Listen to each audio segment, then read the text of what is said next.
Assalamualaikum warahmatullahi wabarakatuh. Assalamualaikum warahmatullahi wabarakatuh.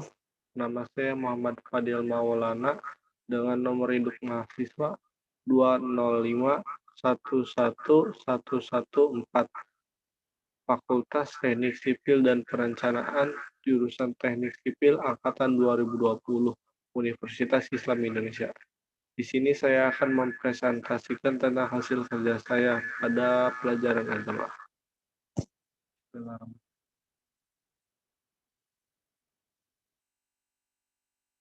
Yang pertama yaitu materi pembahasan. Materi pembahasannya ada dua, yaitu pribadi bertakwa, yang dengan poin-poinnya ciri-ciri orang bertakwa, kemuliaan orang bertakwa, takwa dan kesolehan pribadi, serta takwa dan kesolehan sosial. Yang kedua yaitu integrasi iman, Islam, dan ihsan dalam membentuk insan kamil. Yang pertama ada pengertian iman, Islam, dan ihsan. Lalu ada relasi antara iman, Islam, dan ihsan dalam ajaran Islam. Lalu ada pengertian insan kamil, serta ada pendidikan Islam dalam membentuk insan kamil. Yang pertama yaitu pribadi bertakwa. Pribadi bertakwa itu ada 4 poin. Yang pertama, ciri-ciri orang bertakwa. Yang kedua, kemuliaan yang didapatkan oleh orang-orang yang bertakwa. Yang ketiga yaitu takwa dan kesolehan pribadi. Dan yang keempat yaitu takwa dan kesolehan sosial. Yang pertama, ciri-ciri orang bertakwa yaitu ada 7. Yang pertama, mengerti ilmu agama. Terdapat sebuah riwayat yang menceritakan tentang setan yang jauh lebih takut kepada orang yang berilmu yang sedang tidur daripada orang tak berilmu yang sedang sholat. Maka dari itu, jika ingin meningkatkan ketakwaan, tingkatkanlah ilmu agama. Yang kedua yaitu rajin sedekah. Orang yang suka menghabiskan hartanya di jalan Allah adalah orang yang benar-benar mengetahui bahwa segalanya hanyalah milik Allah dan sudah seharusnya dikembalikan ke jalan Allah. Yang ketiga yaitu menjauhi maksiat. Meskipun godaan setan hanya berupa kalimat cuma sebentar atau bisa taubat lagi sekalipun, orang yang bertakwa akan menjauhi kemaksiatan tersebut. Yang keempat yaitu menegakkan sholat. Orang yang bertakwa adalah orang yang selalu menjaga sholatnya, bahkan meskipun dalam keadaan terseok-seok ataupun dalam keadaan darurat, ia akan tetap melaksanakan sholatnya. Yang kelima yaitu menepati janji. Setiap kali diberikan amanah ataupun tanggung jawab, maka ia akan melaksanakan sesuai dengan janjinya tersebut. Yang keenam yaitu puasa.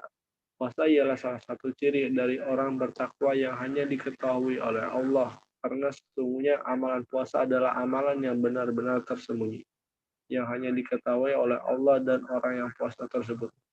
Yang ketujuh yaitu mempersiapkan bekal untuk hari akhir. Ia akan beribadah sebaik mungkin dan memperbanyak agar bisa memiliki bekal yang cukup di akhirat nanti. Selanjutnya yaitu kemuliaan orang yang bertakwa. Yang pertama tentu dipuji oleh Allah. Yang kedua mendapatkan ucapan terima kasih dan penghormatan dari Allah Subhanahu wa taala. Yang ketiga yaitu dicintai oleh Allah, dan juga permintaan apapun terhadap sang kekasih pasti diberikan oleh Allah Subhanahu wa taala. Keempat, dianugerahi kemuliaan diri, tidak mau direndahkan ataupun dilalaikan oleh dunia dan para pemiliknya. Yang kelima, urusannya ditangani dan diatur serta diawasi langsung oleh Allah, sebagaimana ayat perintah takwa berikut ini yang diakhiri dengan janji pengawasannya. Dan bertakwalah kepada Allah yang dengan mempergunakan namanya kamu saling meminta satu sama lain, dan peliharalah hubungan silaturahim. Keenam, dihilangkannya kesulitan, selalu diberi jalan keluar bagi masalah-masalahnya, dan diberi rezeki dari jalan yang tak disangka-sangka. Sebagaimana firman Allah, barang siapa bertakwa kepada Allah, niscaya dia akan mengadakan baginya jalan keluar. Yang ketujuh yaitu selalu ditolong dan dilindungi oleh Allah dari perbuatan orang-orang yang zalim dan juga berniat buruk. Kedelapan, selalu merasa ditemani dan diberi keterangan, sehingga tidak takut terhadap keadaan apapun, tidak takut terhadap perubahan dan kesulitan apapun.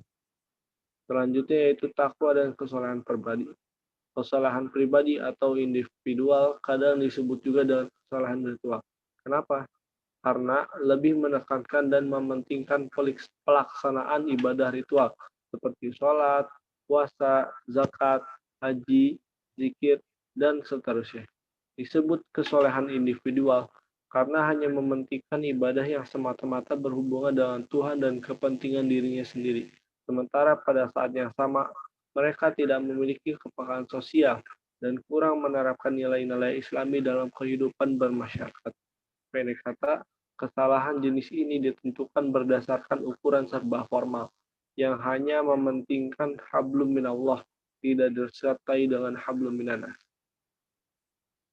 Selanjutnya yaitu takwa dan kesolehan sosial.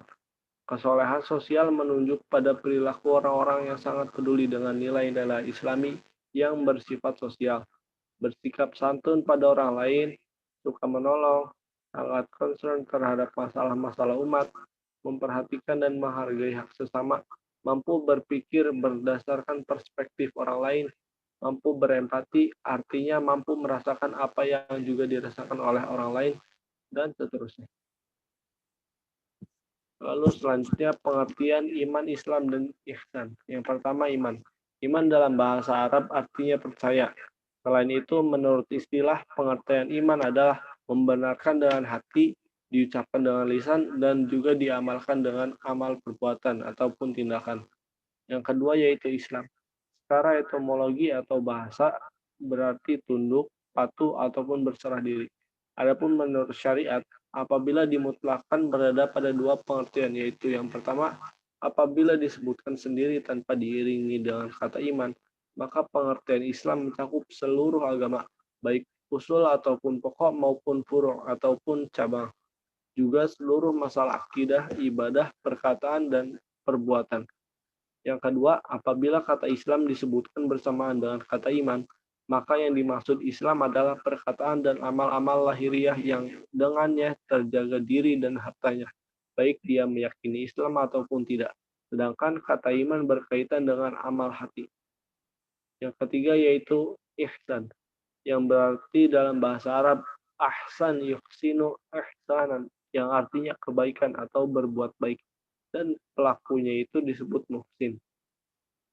Sedangkan menurut istilah, ihsan adalah perbuatan baik yang dilakukan oleh seseorang dengan niat hati beribadah kepada Allah Subhanahu wa taala. Ihsan tertinggi adalah seperti yang disabdakan Rasulullah Shallallahu alaihi wasallam, ihsan hendaknya kamu beribadah kepada Allah Subhanahu wa taala seolah-olah kamu melihatnya. Dan jika kamu tidak dapat melihatnya, sungguhnya dia dapat melihat kamu. Hadis riwayat Bukhari. Selanjutnya yaitu relasi antara iman, Islam, dan juga ihsan dalam ajaran Islam. Dalam Al-Quran disebutkan bahwa iman, Islam, dan ihsan memiliki keterkaitan, yaitu dalam surat Al-Imran ayat 19 yang berbunyi, Inna dina indallahil Islam. Sungguhnya, agama yang diridhoi di sisi Allah hanyalah agama Islam. Di dalam ayat tersebut dijelaskan kata Islam dan selalu diikuti dengan kata din yang berarti agama. Ad-din terdiri atas 3 unsur, yaitu iman, Islam, dan juga ihsan. Dengan kata lain, dapat dinyatakan bahwa iman merupakan keyakinan yang membuat seseorang berislam dan menyerahkan sepenuh hati kepada Allah dengan menjalankan syariatnya dan meninggalkan segala yang dilarang oleh syariat Islam. Selanjutnya yaitu pengertian insan kamil. Insan kamil berasal dari bahasa Arab, yaitu kata insan dan kamil. Pengertian secara bahasa, insan kamil dapat berarti manusia yang sempurna. Dengan demikian, insan kamil berarti manusia yang sempurna. Insan kamil jika dilihat dari segi fisik biologisnya, tidak berbeda dengan manusia yang lainnya. Namun, dari segi mental spiritual, ia memiliki kualitas-kualitas yang jauh lebih tinggi dan sempurna dibandingkan manusia lainnya. Selanjutnya yaitu pendidikan untuk membentuk Islam kamil. Menciptakan lingkungan lembaga pendidikan yang mendukung dan menjadi laboratorium bagi penyampaian pendidikan agama Islam sehingga lingkungan dan proses kehidupan semacam ini bagi para anak didik benar-benar bisa memberikan pendidikan tentang caranya belajar agama, memberikan kesempatan kepada anak didik sekolah madrasah untuk mengekspresikan diri, menumbuhkan bakat, minat, dan kreativitas pendidikan agama dalam keterampilan dan seni seperti membaca Al-Quran, azan, cari tilawah, serta untuk mendorong anak didik sekolah untuk mencintai kitab suci dan meningkatkan minat anak didik untuk membaca, menulis, serta mempelajari isi kandungan dari Al-Quran. Sekian dari saya, kurang lebihnya mohon maaf. Wassalamualaikum warahmatullahi wabarakatuh.